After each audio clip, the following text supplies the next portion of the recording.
ਗੁਰਬਾਣੀ ਅਤੇ ਮੂਲ ਮੰਤਰ ਦੀ ਸ਼ਕਤੀ।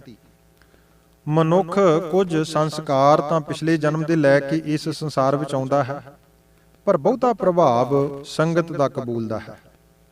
ਜਿਹੋ ਜਿਹੀ ਸੰਗਤ ਪ੍ਰਾਪਤ ਹੋ ਜਾਂਦੀ ਹੈ, ਉਹੋ ਜਿਹੇ ਮਨੁੱਖ ਦੇ ਸੰਸਕਾਰ ਪ੍ਰਫੁੱਲਤ ਹੋ ਜਾਂਦੇ ਹਨ ਤੇ ਉਸੇ ਅਨੁਸਾਰ ਸੁਭਾਅ ਅਤੇ ਉਸ ਦੇ ਵਿਚਾਰ ਬਣ ਜਾਂਦੇ ਹਨ।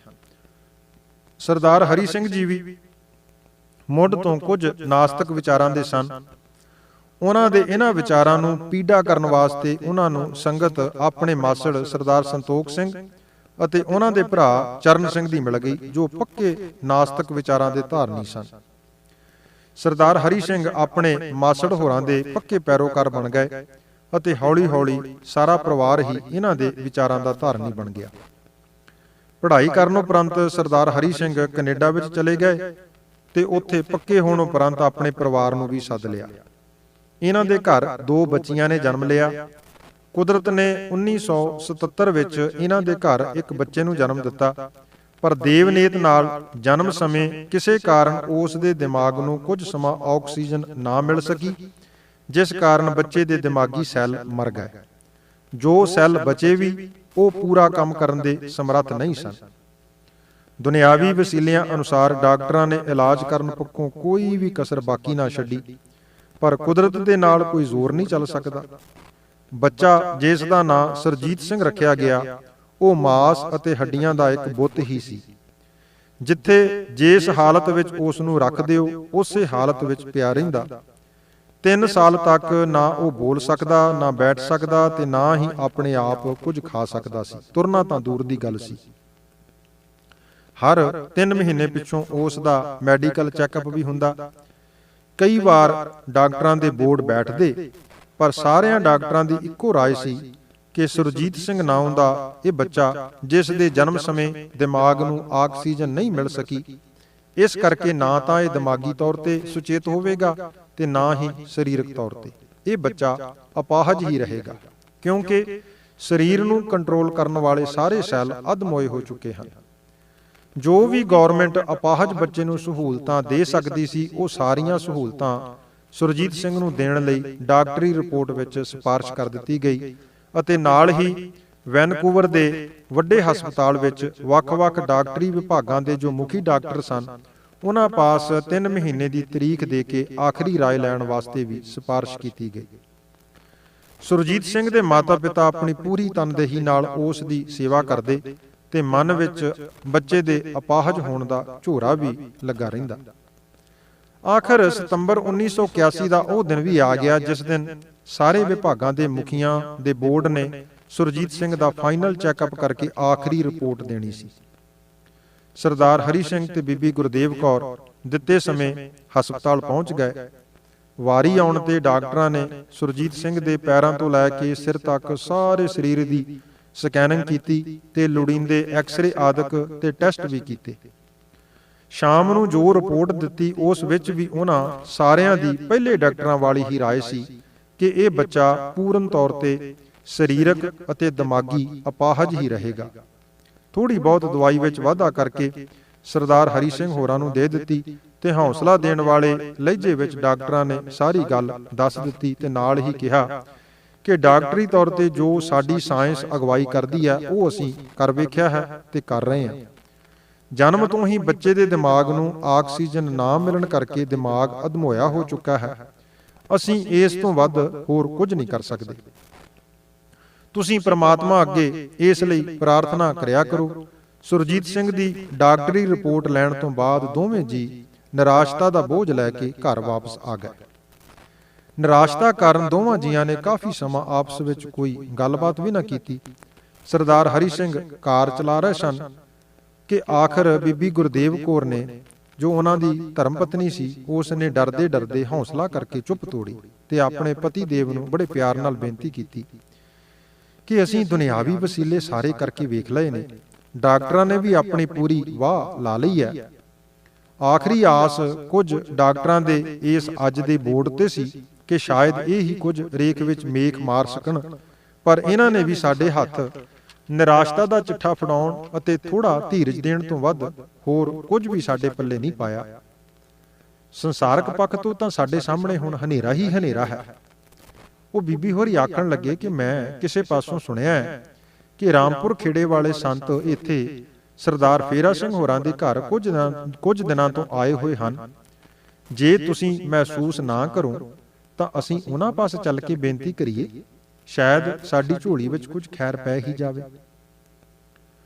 ਬੀਬੀ ਗੁਰਦੇਵ ਕੌਰ ਦੀ ਇਹ ਗੱਲ ਸੁਣ ਕੇ ਸਰਦਾਰ ਹਰੀ ਸਿੰਘ, ਜੋ ਪਹਿਲਾਂ ਹੀ ਬੜੇ ਪਰੇਸ਼ਾਨ ਸਨ, ਕਹਿਣ ਲੱਗੇ ਕਿ ਵੈਨਕੂਵਰ ਦੇ ਚੋਟੀ ਦੇ ਡਾਕਟਰਾਂ ਨੇ, ਜਿਨ੍ਹਾਂ ਨੇ ਸਾਰੀ ਉਮਰ ਇਸ ਪਾਸੇ ਗਾਲ ਦਿੱਤੀ, ਆਪਣੇ ਕਿੱਤੇ ਵਿੱਚ ਇੰਨੇ ਮਾਹਰ ਹਨ ਕਿ ਇੱਕ ਵਾਰ ਇਹਨਾਂ ਦੇ ਹੱਥ ਬਿਮਾਰੀ ਦਾ ਕਾਰਨ ਆ ਜਾਵੇ, ਫਿਰ ਤਾਂ ਇਹ ਮੌਤ ਦੇ ਮੂੰਹ ਵਿੱਚੋਂ ਵੀ ਆਦਮੀ ਨੂੰ ਕੱਢ ਲਿਆਉਂਦੇ ਹਨ। ਇਹਨਾਂ ਵਿਚਾਰਿਆਂ ਦੀ ਕੋਈ ਪੇਸ਼ ਨਹੀਂ ਗਈ। ਤੇਰੇ ਬਾਬੇ ਨੇ ਕਿਹੜਾ ਕੋਈ ਫੂਕ ਮਾਰ ਕੇ ਇਸ ਨੂੰ ਰਾਜੀ ਕਰ ਦੇਣਾ? ਬਾਬਿਆਂ ਨੇ ਤਾਂ ਆਪਣੀ ਦਾਲ ਫੁਲਕੇ ਦਾ ਰੁਜ਼ਗਾਰ ਬਣਾਇਆ ਹੋਇਆ ਹੈ। ਇਸ ਤਰ੍ਹਾਂ ਦਾ ਰੁੱਖਾ ਜਿਹਾ ਜਵਾਬ ਸੁਣ ਕੇ ਬੀਬੀ ਗੁਰਦੇਵ ਕੌਰ ਚੁੱਪ ਕਰ ਗਈ। ਸਰਦਾਰ ਹਰੀ ਸਿੰਘ ਆਪ ਦੱਸਦੇ ਹੁੰਦੇ ਹਨ ਕਿ ਥੋੜੀ ਦੇਰ ਕਾਰ ਚਲਾਉਂਦੇ ਮੇਰੇ ਮਨ ਵਿੱਚ ਵਿਚਾਰ ਆਈ ਕਿ ਚਲੋ $2 ਦਾ ਪੈਟਰੋਲ ਹੀ ਹੋਰ ਵੱਧ ਲੱਗ ਜਾਏਗਾ।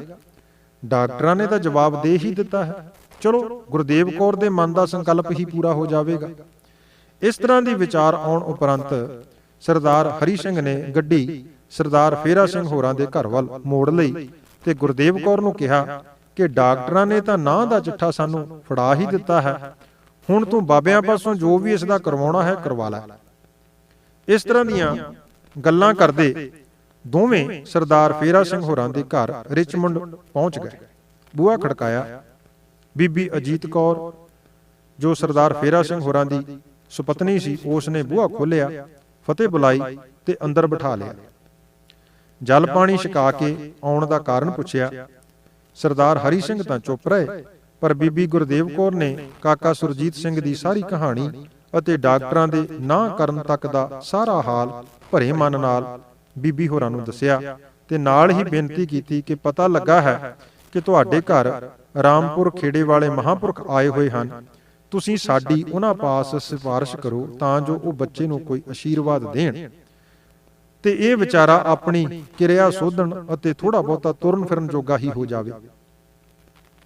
ਬੀਬੀ ਅਜੀਤ ਕੌਰ ਨੇ ਉਹਨਾਂ ਦੇ ਨਾਲ ਹਮਦਰਦੀ ਪ੍ਰਗਟਾਈ ਤੇ ਆਪ ਬਾਬਾ ਜੀ ਪਾਸ ਉੱਪਰਲੇ ਕਮਰੇ ਵਿੱਚ, ਜਿੱਥੇ ਬਾਬਾ ਜੀ ਦੀ ਰਹਾਇਸ਼ ਸੀ, ਬੇਨਤੀ ਕਰਨ ਲਈ ਚਲੇ ਗਏ। ਸਤਿਕਾਰਯੋਗ ਸੰਤ ਬਾਬਾ ਸੇਵਾ ਸਿੰਘ ਜੀ ਲਿਖਦੇ ਨੇ ਕਿ ਦਾਸ ਵੀ ਬਾਬਾ ਜੀ ਦੇ ਪਾਸ ਹੀ ਬੈਠਾ ਸੀ। ਬੀਬੀ ਅਜੀਤ ਕੌਰ ਨੇ ਬਾਬਾ ਜੀ ਕੋਲ ਬੇਨਤੀ ਕੀਤੀ ਕਿ ਆਪ ਜੀ ਦੇ ਗੁਰਦੁਆਰਾ ਸਾਹਿਬ ਦੇ ਗੁਆਂਢੀ ਪਿੰਡ ਪੰਡੋਰੀ ਅਟਵਾਲ ਤੋਂ ਸਰਦਾਰ ਹਰੀ ਸਿੰਘ ਤੇ ਬੀਬੀ ਗੁਰਦੇਵ ਕੌਰ, ਜੋ ਅੱਜ ਕੱਲ੍ਹ ਇੱਥੇ ਐਬਸਫੋਰਡ ਨਗਰ ਵਿੱਚ ਰਹਿੰਦੇ ਨੇ, ਆਪਣੇ ਬੱਚੇ ਦੀ ਦੇਹ ਅਰੋਗਤਾ ਲਈ ਅਰਦਾਸ ਕਰਵਾਉਣ ਲਈ ਬੇਨਤੀ ਕਰਨ ਲਈ ਆਏ ਹਨ। ਮੈਂ ਕੀ ਉਹਨਾਂ ਨੂੰ ਉੱਪਰ ਲੈ ਆਵਾਂ? ਬਾਬਾ ਜੀ ਨੇ ਸਾਰੀ ਗੱਲ ਸੁਣੀ ਤੇ ਬੜੇ ਗੁੱਸੇ ਵਿੱਚ ਆ ਕੇ ਕਹਿਣ ਲੱਗੇ ਕਿ ਬੀਬੀ, ਮੈਂ ਇੱਥੇ ਕੋਈ ਲੋਕਾਂ ਦੇ ਮੁੰਡੇ ਕੁੜੀਆਂ ਰਾਜੀ ਕਰਨ ਵਾਸਤੇ ਆਇਆ। ਰੱਬ ਦੇ ਘਰ ਦੀ ਕੋਈ ਗੱਲ ਪੁੱਛਦਾ ਨਹੀਂ, ਸਾਰੇ ਦੁਨਿਆਵੀ ਪਰੇਸ਼ਾਨੀਆਂ ਦੇ ਸਵਾਲ ਲੈ ਕੇ ਹੀ ਆ ਰਹੇ ਹਨ। ਬੀਬੀ ਅਜੀਤ ਕੌਰ ਨੂੰ ਸੰਬੋਧਨ ਕਰਕੇ ਬਾਬਾ ਜੀ ਕਹਿਣ ਲੱਗੇ ਕਿ ਮੈਨੂੰ ਤੂੰ ਹੀ ਦੱਸ ਭਲਾ, ਅੱਗੇ ਮੈਂ ਕਿੰਨੇ ਕੁ ਲੋਕਾਂ ਦੇ ਮੁੰਡੇ ਰਾਜੀ ਕੀਤੇ ਨੇ? ਮੈਂ ਇੱਥੇ ਮੁੰਡੇ ਕੁੜੀਆਂ ਰਾਜੀ ਕਰਨ ਵਾਸਤੇ ਨਹੀਂ ਆਇਆ ਹੋਇਆ। ਬਾਬਾ ਜੀ ਦਾ ਗੁੱਸਾ ਦੇਖ ਕੇ ਬੀਬੀ ਜੀ ਤਾਂ ਉੱਥੋਂ ਚਲੇ ਗਏ। ਬਾਬਾ ਸੇਵਾ ਸਿੰਘ ਜੀ ਲਿਖਦੇ ਨੇ ਕਿ ਬਾਬਾ ਜੀ ਨੇ ਮੇਰੀ ਵੱਲ ਵੇਖਿਆ ਤੇ ਆਖਣ ਲੱਗੇ ਕਿ ਸੇਵਾ ਸਿੰਘ, ਸਮਾਨ ਇਕੱਠਾ ਕਰਕੇ ਅਟੈਚੀ ਵਿੱਚ ਬੰਦ ਕਰ, ਚਲੀਏ ਇੱਥੋਂ। ਮੈਂ ਸਤ ਵਚਨ ਕਿਹਾ ਤੇ ਸੰਗਤਾਂ ਵੱਲੋਂ ਦਿੱਤੇ ਸਰੂਪਾ ਵਜੋਂ ਕੱਪੜੇ ਜੋ ਬਾਹਰ ਹੀ ਇੱਧਰ ਉੱਧਰ ਪਏ ਸਨ, ਅਟੈਚੀ ਖੋਲ ਕੇ ਉਸ ਵਿੱਚ ਰੱਖਣੇ ਸ਼ੁਰੂ ਕਰ ਦਿੱਤੇ। ਆਪ ਬਾਬਾ ਜੀ ਜੋੜਾ ਪਾ ਕੇ ਮੰਜੇ ਤੋਂ ਹੇਠਾਂ ਪੈਰ ਲਮਕਾ ਕੇ ਬੈਠ ਗਏ ਤੇ ਚੱਲਣ ਵਾਲੀ ਸੋਟੀ ਦੋਹਾਂ ਹੱਥਾਂ ਵਿੱਚ ਫੜ ਲਈ ਅਤੇ ਹੱਥਾਂ ਉੱਪਰ ਆਪਣਾ ਸਿਰ ਟਿਕਾ ਲਿਆ।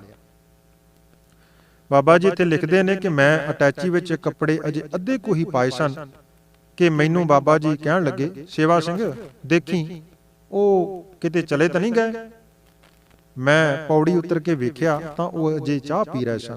ਮੈਂ ਬਾਬਾ ਜੀ ਨੂੰ ਆ ਕੇ ਦੱਸਿਆ ਕਿ ਨਹੀਂ ਬਾਬਾ ਜੀ, ਅਜੇ ਉਹ ਇੱਥੇ ਹੀ ਹਨ, ਅਜੇ ਜਲ ਪਾਣੀ ਹੀ ਛਕ ਰਹੇ ਹਨ, ਗਏ ਨਹੀਂ।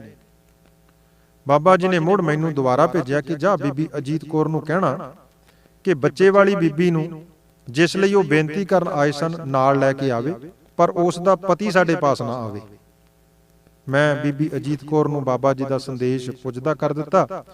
ਜਦੋਂ ਸੁਨੇਹਾ ਦੇ ਕੇ ਮੈਂ ਬਾਬਾ ਜੀ ਪਾਸ ਪੁੱਜਾ ਤਾਂ ਬਾਬਾ ਜੀ ਕਹਿਣ ਲੱਗੇ ਕਿ ਠਹਿਰ ਜਾ, ਕੱਪੜੇ ਅਟੈਚੀ ਵਿੱਚ ਅਜੇ ਨਾ ਪਾ, ਇਹਨਾਂ ਦੇ ਘਰ ਦਾ ਦਾਣਾ ਪਾਣੀ ਬਾਕੀ ਜੋ ਰਹਿੰਦਾ ਹੈ ਅਜੇ ਅਸੀਂ ਛਕਣਾ ਹੈ। ਮੈਂ ਉੱਥੇ ਹੀ ਸਾਂਭ ਸੰਭਾਲ ਦਾ ਕੰਮ ਛੱਡ ਦਿੱਤਾ ਤੇ ਬਾਬਾ ਜੀ ਪਾਸ ਬੈਠ ਗਿਆ।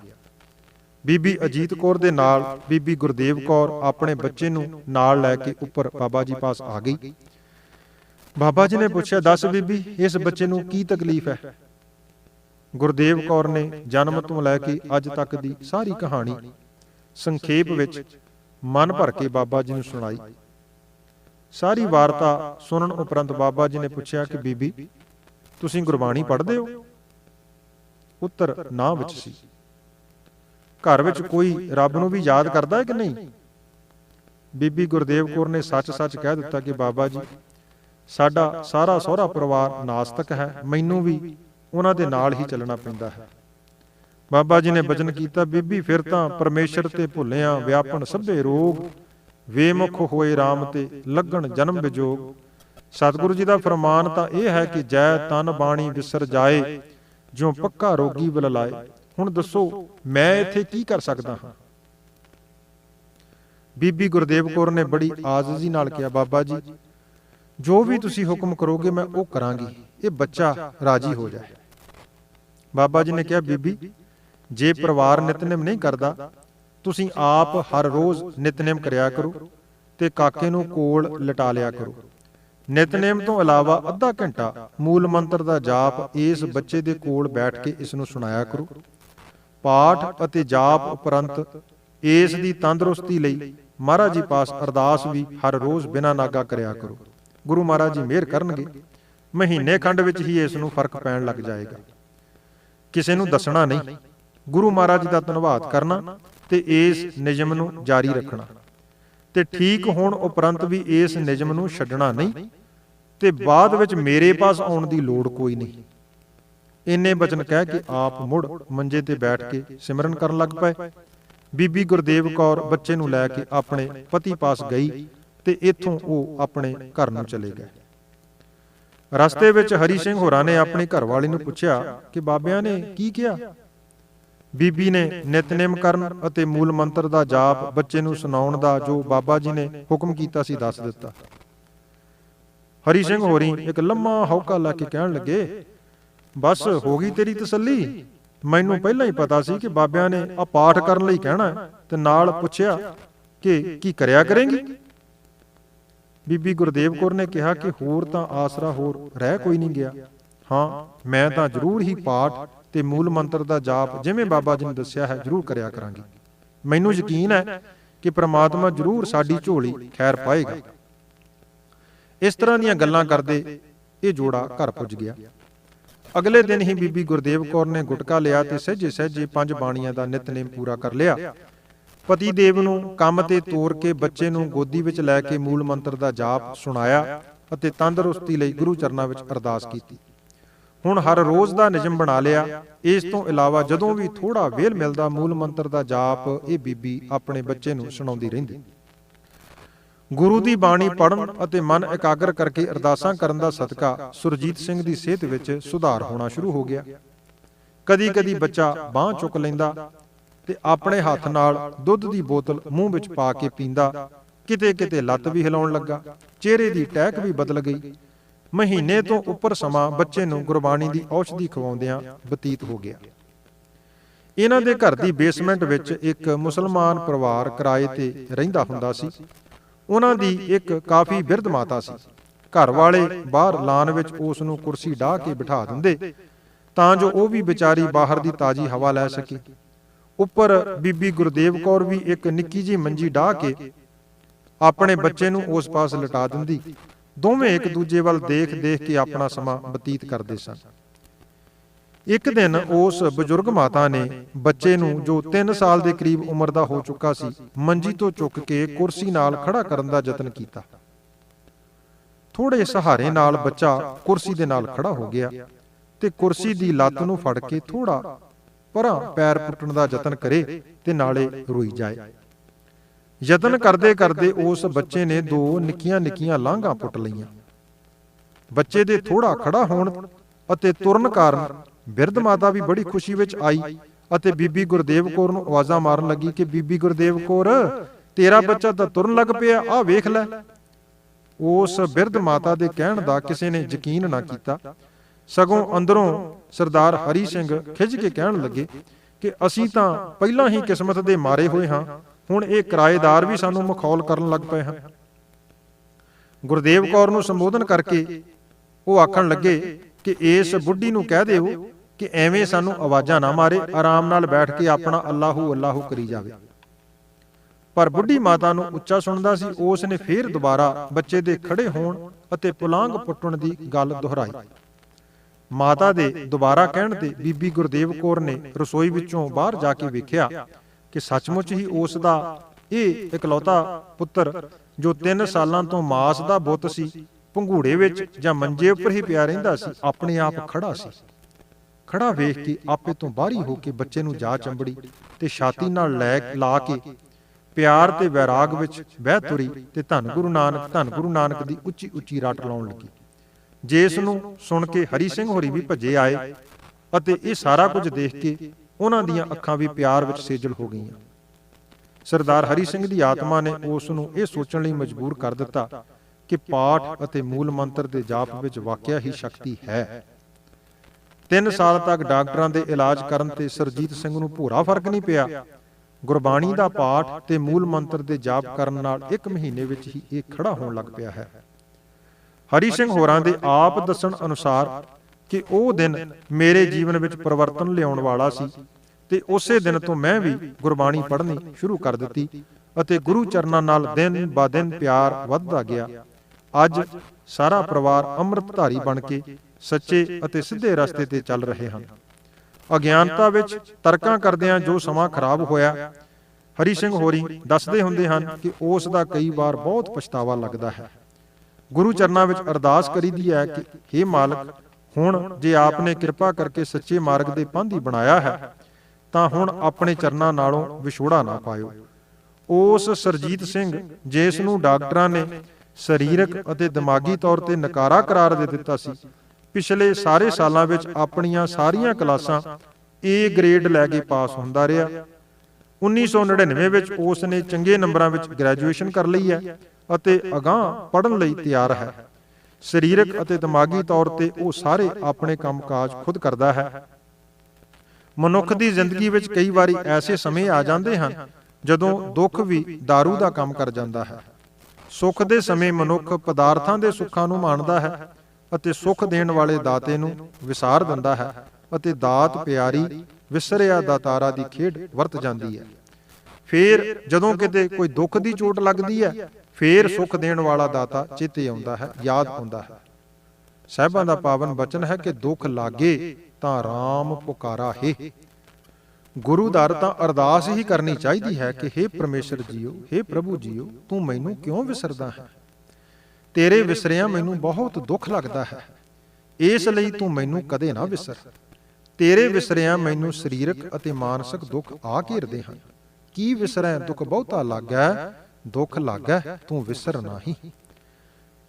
ਦੂਸਰੇ, ਗੁਰੂ ਕੀ ਬਾਣੀ ਵਿੱਚ ਬਹੁਤ ਵੱਡੀ ਸ਼ਕਤੀ ਹੈ। ਗੁਰਬਾਣੀ ਮਨੁੱਖ ਨੂੰ ਸਰੀਰਕ ਤੇ ਆਤਮਿਕ ਦੋਵਾਂ ਰੋਗਾਂ ਤੋਂ ਨਿਜਾਤ ਦਿਵਾਉਂਦੀ ਹੈ। ਲੋੜ ਕੇਵਲ ਭਾਵਨੀ ਨਾਲ ਸੁਣਨ ਅਤੇ ਸੁਣ ਕੇ ਮਨ ਵਿੱਚ ਵਸਾਉਣ ਦੀ ਹੈ।